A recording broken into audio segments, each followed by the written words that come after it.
Hi there, John here. Our topic today is healthy hair. One of the best ways to keep your hair healthy is to stay away from heat. Blow dryers, curling irons, any type of thermal styling is going to dry those ends out. So what I prep my model's hair with today is the Sublime Curl Activating Spray. Best used on wet hair, finger comb the hair as it's drying, finishes the ends off without letting them become frizzy.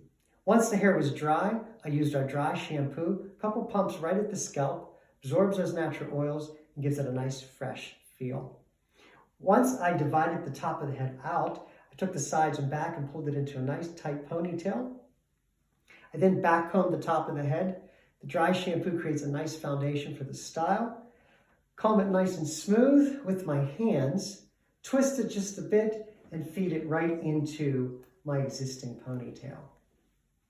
A couple times around, and then push up on it just to give it a little bit of height.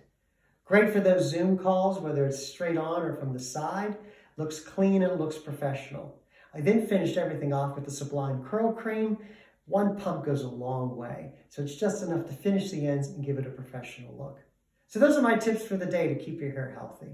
So get healthy, stay healthy, and remember, the most beautiful hair in the world grows from a healthy scalp.